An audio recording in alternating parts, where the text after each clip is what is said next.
pertama sampai dengan ayat yang ke-8. Saya akan bacakan untuk kita semua. Hai umatnya, dengarlah sabda bunyi kebenaran firman Tuhan. Salam dari Paulus, Rasul Kristus Yesus oleh kehendak Allah, kepada orang-orang kudus di Efesus, orang-orang percaya dalam Kristus Yesus.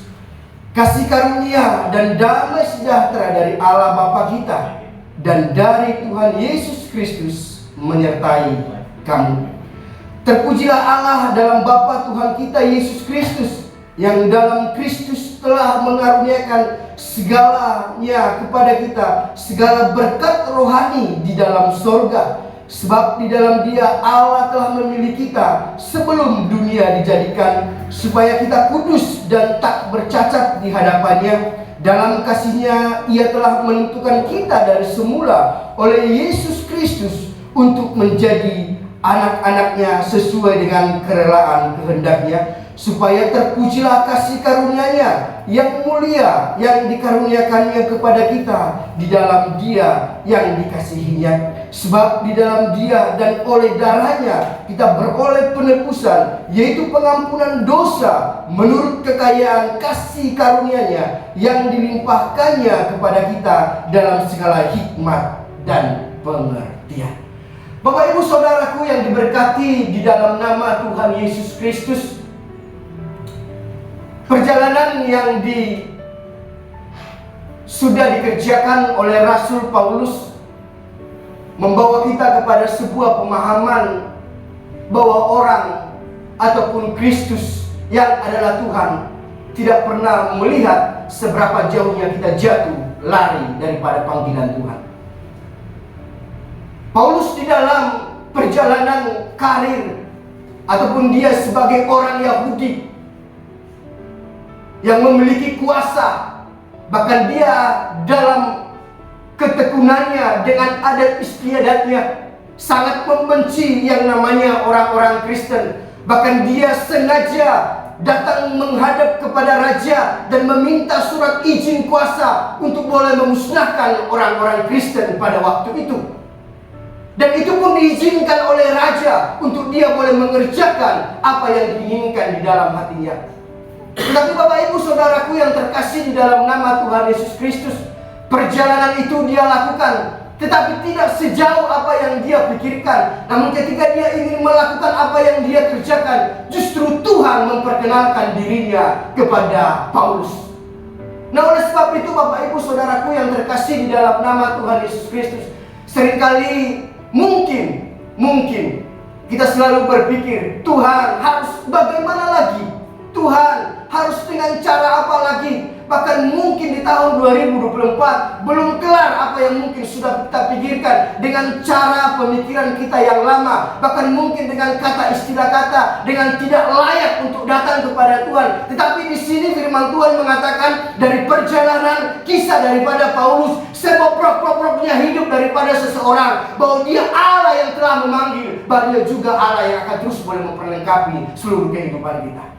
Nah, oleh sebab itu di sini bagaimana kita coba akan belajar segala berkat di dalam Kristus, apa yang dimaksudkan oleh Paulus di dalam kitab ini.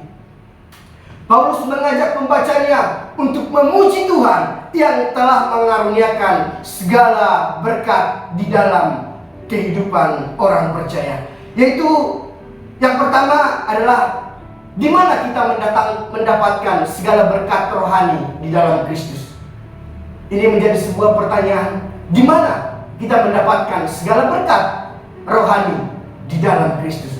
Terambil di dalam ayat yang ketiga, yaitu di sini dikatakan, terpujilah Allah dan Bapa Tuhan kita Yesus Kristus, yang dalam Kristus telah mengaruniakan kepada kita segala berkat rohani di dalam sorga. Ayat yang 4, sebab di dalam Allah telah memilih kita sebelum dunia dijadikan, supaya kita kudus dan tak bercacat di hadapannya. Di ayat yang ke-6 di sini dikatakan, supaya terpujilah kasih karunia-Nya yang mulia yang dikaruniakannya kepada kita. Dan ayat yang ke-7, sebab di dalam Dia dan oleh darahnya kita beroleh penebusan di dalam Kristus. Jadi Bapak Ibu Saudaraku yang terkasih di dalam nama Tuhan Yesus Kristus, di mana kita mendapatkan segala berkat itu, yaitu di dalam Kristus yang memberikan kehidupan bagi setiap kita.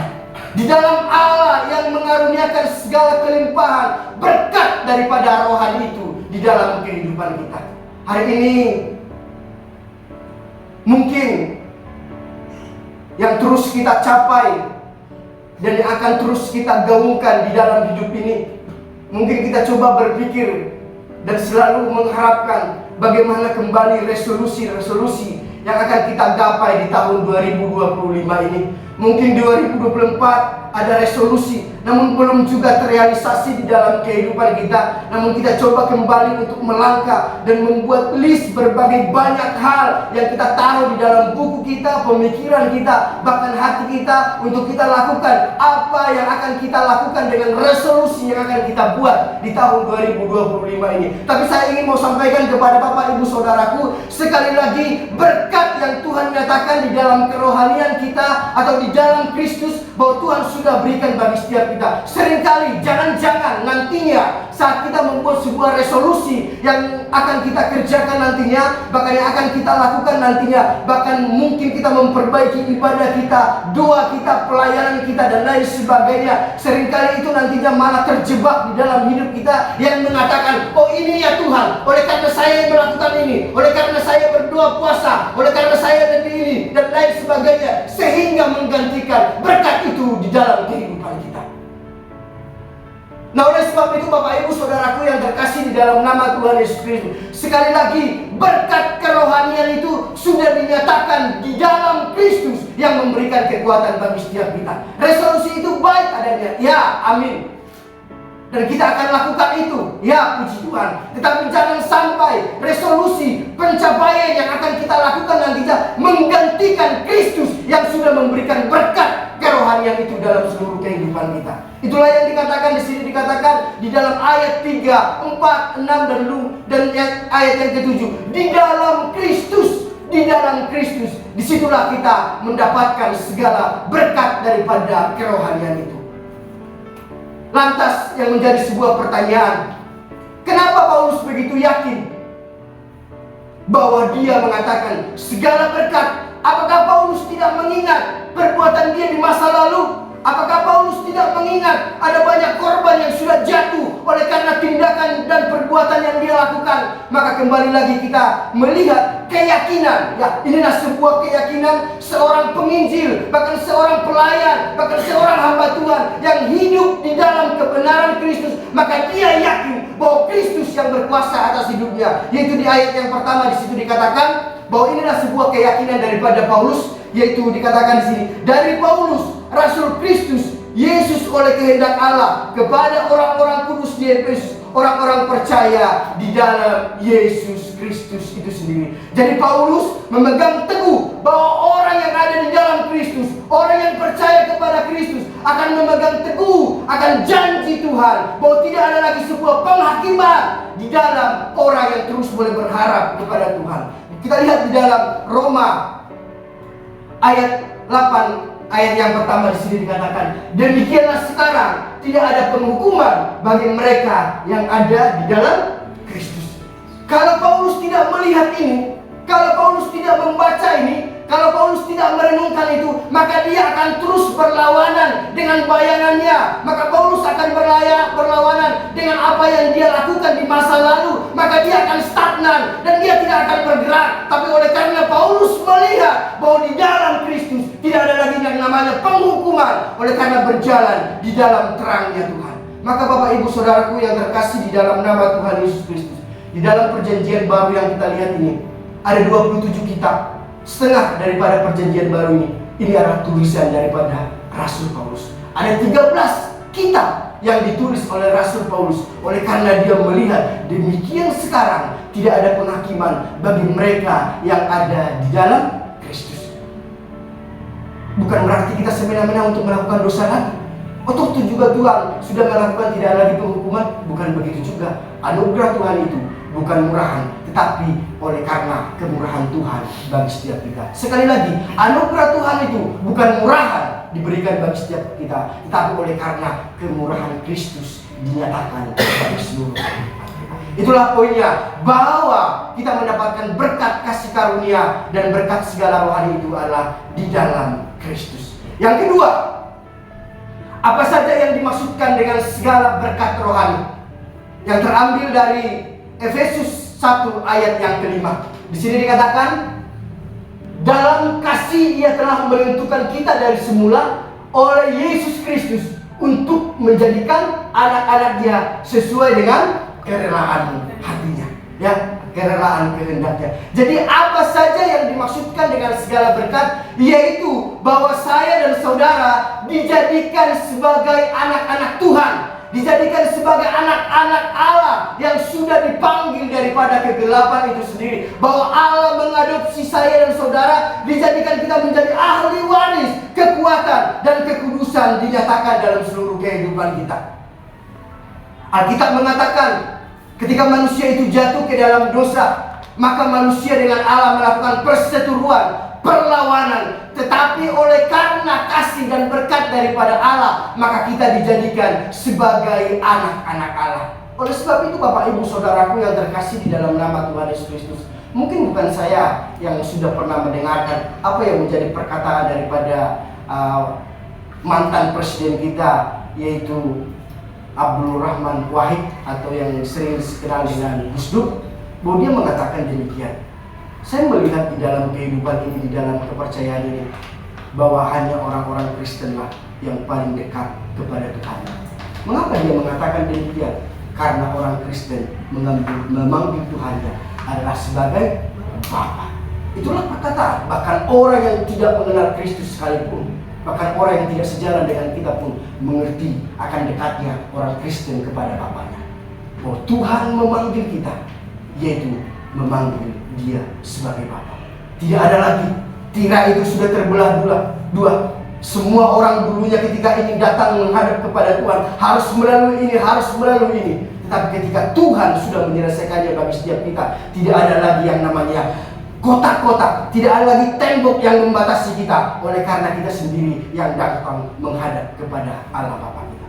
Bapak Ibu Saudaraku yang terkasih di dalam nama Tuhan Yesus Kristus, mungkin kalau kita ingin contoh, ingin ketemu dengan presiden kita, Bapak Prabowo Subianto, mungkin harus melalui berbagai list, ya, harus melalui sebuah protokol dan lain sebagainya. Tetapi siapa yang mungkin bisa menghadap Pak Prabowo tanpa harus melalui asisten-asistennya, yaitu istri dan anak-anaknya sendiri? Gambaran itu mungkin mendapatkan kita sebuah link kepada Tuhan. Artinya Bapak Ibu Saudaraku, ketika Tuhan sudah menganggap kita sebagai anaknya, tidak ada lagi sebuah kotak ataupun mungkin tembok yang dapat menghalangi kita untuk boleh datang kepada Allah yang memberikan segala berkat kerohanian. Jadi itulah berkat kerohanian itu, bahwa kita diangkat menjadi anaknya, diadopsi menjadi anaknya, untuk kita boleh masuk di dalam perjumpaan bersama dengan Kristus. Dan yang ketiga, Bapak Ibu Saudaraku, mengapa kita memiliki segala berkat kerohanian? Ya, mengapa kita memiliki segala berkat kerohanian? Terambil di dalam Efesus 1 ayat yang ke-7. Di sini dikatakan, sebab di dalam Dia dan oleh darahnya kita beroleh penebusan, yaitu pengampunan dosa menurut kekayaan dan kasih karunia-Nya Tuhan. Jadi mengapa kita memiliki segala berkat karunia di dalam Kristus? Oleh karena sekali lagi perjumpaan kita bersama dengan Tuhan, bahkan oleh karena pengorbanan bersama dengan Tuhan, oleh karena darahnya yang tercurah, oleh karena tubuhnya yang tercabik-cabik, maka itulah yang menjadi sebuah berkat kerohanian yang Tuhan taruhkan di dalam kehidupan kita. Karena di sini dikatakan di ayat yang ke-7 ini, sebab di dalam Dia dan oleh darahnya kita beroleh penebusan, yaitu pengampunan dosa menurut kekayaan dan kasih karunia daripada Allah itu sendiri. Saudaraku, kembali lagi kita melihat kejatuhan manusia itu ke dalam dosa. Setelah manusia itu jatuh ke dalam dosa, apa yang dilakukan oleh manusia itu sendiri? Manusia berusaha menyelamatkan dirinya sendiri. Manusia menyelamatkan dirinya sendiri. Ya, dan ketika manusia itu jatuh ke dalam dosa, maka hal apa yang mereka sadari? Yaitu mereka telanjang dan mereka sadar bahwa mereka sudah terpisah daripada Allah itu sendiri. Namun saat keberdosaan mereka, saat di dalam kepapaan mereka, saat di dalam ketidaktahuan mereka bahwa mereka sudah terpisah daripada Allah, mereka berusaha bagaimana mereka menolong dirinya sendiri, bagaimana mereka untuk boleh melihat dirinya sendiri supaya lebih baik lagi. Tetapi itu pun gagal di hadapan Allah, sehingga Tuhan harus membereskan dosa itu sendiri. Ya. Mereka mengambil daun, tetapi Allah melihat manusia berusaha untuk menutupi dirinya sendiri untuk lebih baik lagi.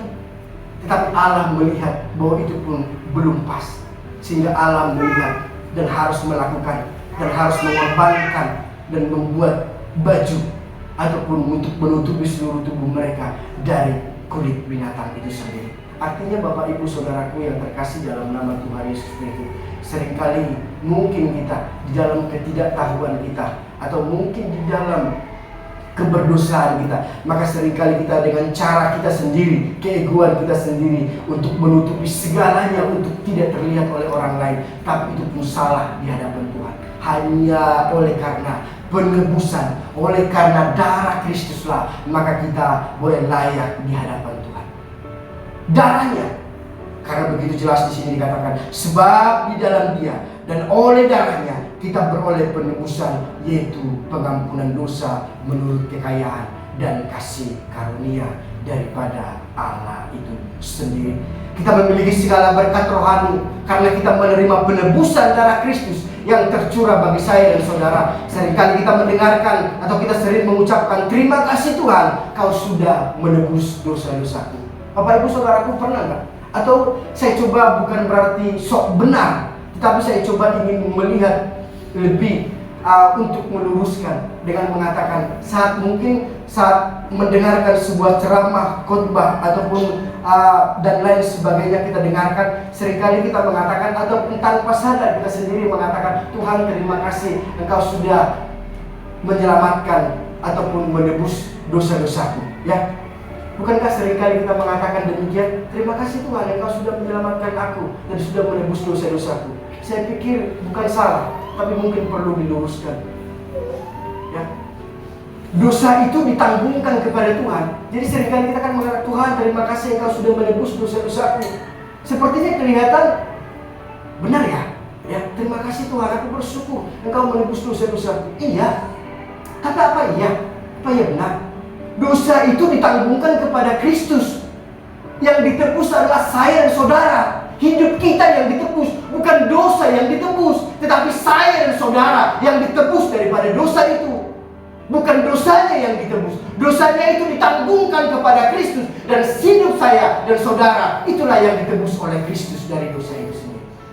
Jadi saudaraku yang terkasih dalam nama Tuhan Yesus Kristus, sehingga kita boleh melihat pengorbanan yang dilakukan oleh Kristus menjadi sebuah hal yang sangat berharga dalam seluruh kehidupan kita, untuk kita boleh melihat bahwa Tuhan begitu nyata bekerja di dalam kehidupan kita. Mengapa penebusan itu begitu penting? Ya, mengapa penebusan itu begitu penting?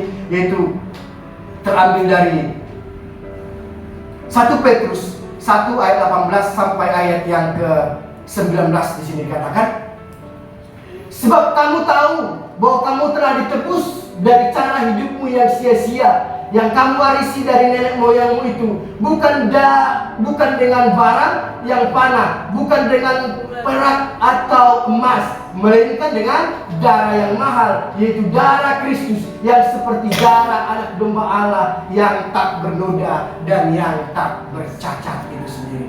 Tapi yang mau kita cari apa, Bapak Ibu Saudaraku? Saya pun juga tidak memungkiri bahwa yang kita sering kita cari adalah apa?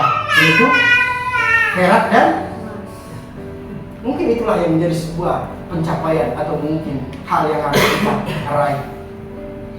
Tetapi Alkitab mengajarkan bagi kita, kalau memang itu yang terus menjadi sebuah pencarian kita di dalam kehidupan ini, ya percayalah bahwa Alkitab mengajarkan bagi kita, itu adalah sebuah kesia-siaan yang terus kita warisi dari nenek moyang kita. Itu baik adanya, ya. Memakai perhiasan baik adanya, memakai anting-anting baik adanya. tetapi yang menjadi sebuah destinasinya, tujuannya. Jikalau memang itu terus yang akan kita cari, maka Alkitab mengajarkan bagi kita itu adalah sebuah kesia-siaan. Oleh karena darah Kristuslah yang telah menyelamatkan saya dan saudara. Darahnya, tubuhnya, dia adalah Allah yang seharusnya ada di singgasana sana, namun dia rela menjadi manusia untuk menebus saya dan saudara. Bukankah itu menjadi hal berkat kerohanian yang begitu besar yang dapat kita boleh nikmati di dalam kehidupan. Jadi inilah yang kita cari dan selalu berusaha untuk kita boleh persembahkan kepada Tuhan. Jadi poin yang terakhir yang boleh saya bagikan adalah satu poin lagi, yaitu bagaimana kita tahu bahwa kita memiliki segala berkat rohani di dalam Kristus. Tadi di mana kita, ya, apa yang kita lakukan dan di mana kita melakukannya mendapatkan segala berkat kerohanian itu. Sekarang bagaimana kita tahu bahwa kita memiliki berkat kerohanian di dalam Kristus, yaitu di dalam Efesus 1 ayat yang ke-6 di sini dikatakan,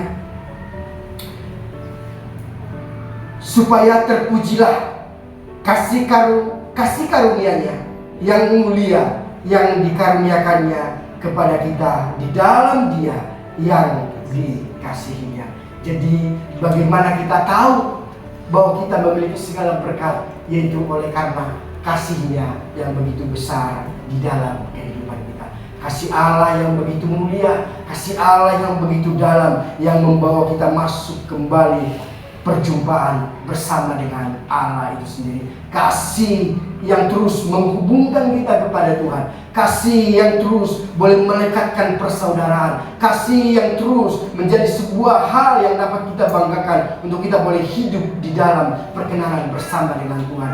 Jadi Allah memberikan nyawanya, anaknya yang tunggal bagi setiap kita, membuktikan bahwa kasih-Nya bagi saya dan juga bagi saudara begitu sangat besar dan mulia untuk kita boleh dapat menikmati. Jadi kiranya Tuhan boleh menolong kita, dan sampai di sini inilah caranya supaya kita tahu kita memiliki segala berkat rohani.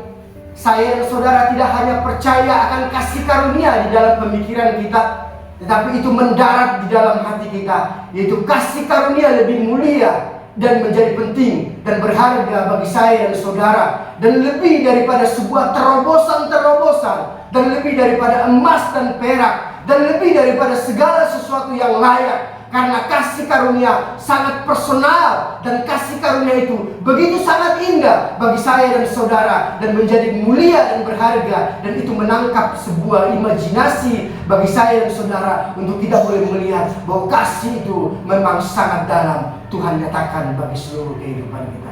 Jadi kiranya Tuhan boleh menolong kita, segala berkat daripada kerohanian itu yang di surga Tuhan sudah nyatakan bagi kita. Tinggal bagaimana saya dan saudara terus boleh merenungkan. Namun jika sekali lagi pencapaian-pencapaian yang kita ingin raih dengan sebuah maksud dan tujuan untuk saya dan saudara, supaya saya dan saudara boleh dianggap, diterima, dianggap hebat melalui resolusi yang akan kita capai nantinya, maka itu akan menghilangkan yang namanya berkat kerohanian yang Tuhan nyatakan bagi kita. Namun ketika kita berjalan bersama dengan Tuhan dan kita menyadari bahwa segalanya Tuhan sudah nyatakan bagi kita, maka tetap Kristus yang dimuliakan, bukan pribadinya, bukan kitanya, bukan doa puasanya, bukan pelayanannya, bukan pencapaiannya, tetapi sekali lagi di dalam Kristus, maka kita mendapatkan segala berkat daripada kerohanian itu. Karena Tuhan boleh menolong kita sampai kepada sebuah kesimpulan, maka kesimpulannya adalah pengorbanan Yesus adalah jawaban